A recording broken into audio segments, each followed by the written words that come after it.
Dear ladies and gentlemen, who is Moses Sunkuli? I was also revealed that he is the director of voter registration and electoral operation. Ladies and gentlemen, allow me to welcome you to your favorite YouTube channel. And this is where we keep stock of all the news for you so that in future you can always call back to them. At the heart of the midnight chaos that were witnessed at the IEBC National Tallying Center, that is at the BOMAS of Kenya, is Moses Sunkuli's perceived or alleged absence at the tallying center. Esther Passaris and a host of other Azimio brigades claimed that Moses Sunkuli was conspicuously missing at the tallying center, and from some of the allegations that they laid at the ground was that Moses Sunkuli could be in the presence of other Kenya Kwanza brigades. And in categorically, Esther Passaris and the team of Azimio One Kenya Alliance made specific reference to Davis Chirchir.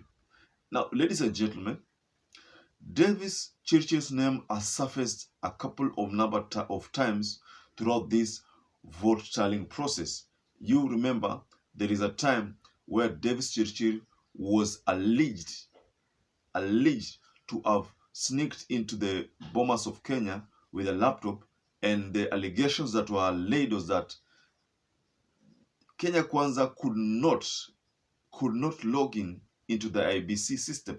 I mean, those are unconfirmed sources, but according to the allegations which were put on the floor was that they could not log into IEBC. So perhaps they had to look for their own proxy within IEBC tallying center. So that's why it's alleged that they came with a laptop so that one of those proxies that they have within IEBC could log in to the system, and perhaps that would allow them to continue using the laptop with the logged in details for their mischievous or dubious deeds.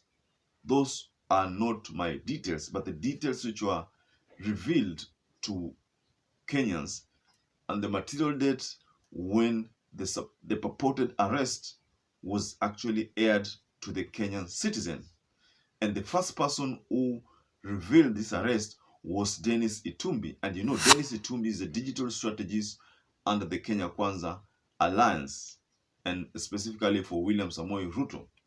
Well, ladies and gentlemen,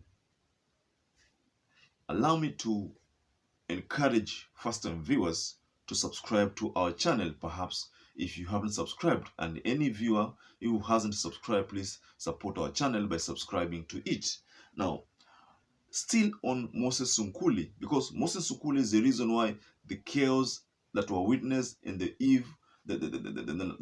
night of Saturday night, were as a result of his perceived absence from the tallying center.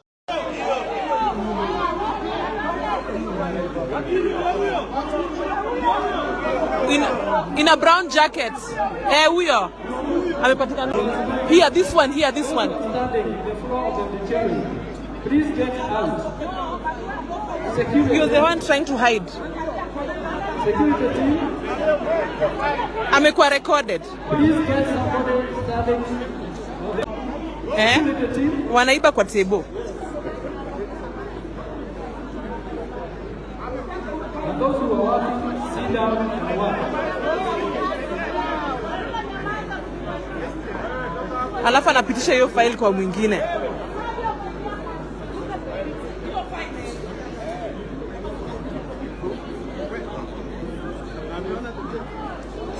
That file must be recounted. Amepatikana red hand.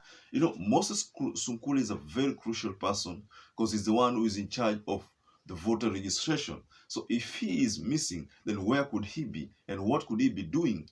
Because it cannot be possible that the leaders in that podium made such grave allegations, and these allegations, we can't just wish them away and say that they are misplaced.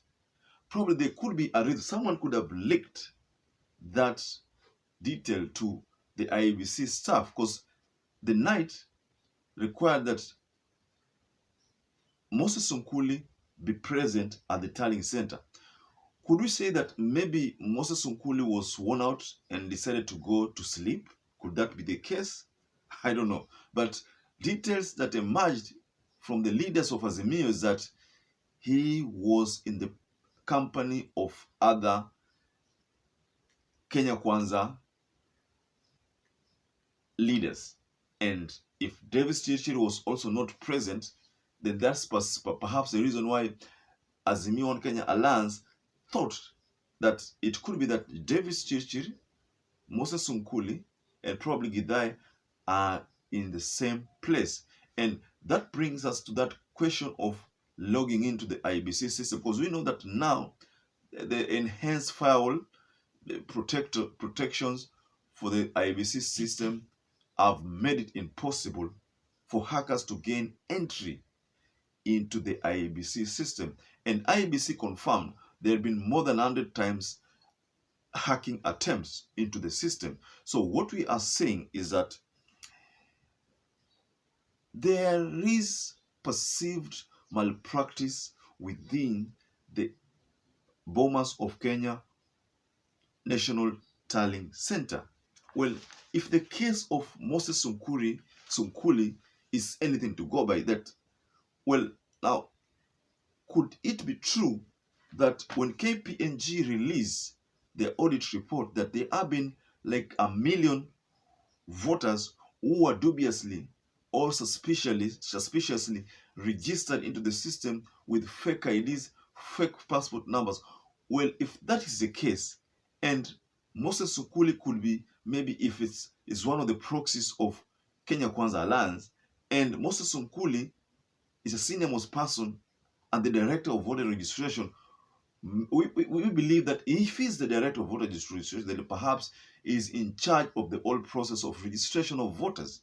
So if Moses Sunkuli it is true that whatever allegations that were put across are valid and are true, then could it be that he was responsible for what KPMG released to the public about malpractice in the whole process of voter registration, whereby 1 million voters were sneaked into the IEBC system with no valid national IDs, no valid passport numbers? Ladies and gentlemen, the whole election process, the whole of Kenya are now relying on the activity or the exercise at the National Tallying Center, and that is the BOMAS of Kenya. If whatever scenes we are seeing and whatever allegation being put across are true, then I think the country might have to get results which are not the true reflections of the voter turnout. Yes.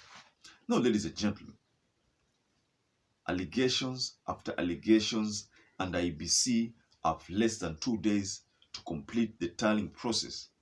What do you think is likely to happen going forward?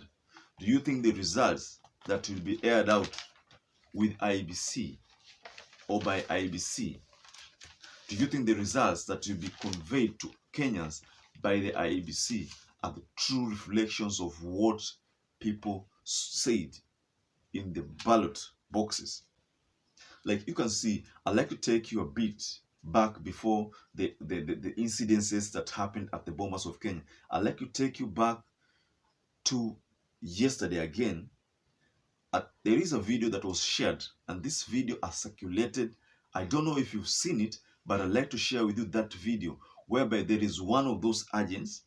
We do not know whether it's a Kenya Kwanza or Azimio agent, but that agent tried to suspiciously pass a manual form to one of the people who were seated in the same desk with him. I say him because it was a male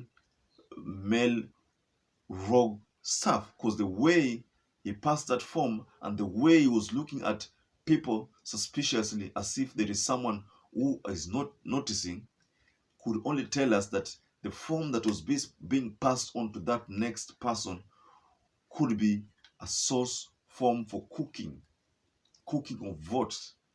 I believe personally that that form could be holding details which are meant to turn the tables in favor of one person who is a rogue person. The rogue person, the person who's trying to steal the votes of the other person. Because the way that form was passed on to the next person raises a lot of alarm. Ladies and gentlemen, you can kindly watch that video. It's a short video. Just watch it.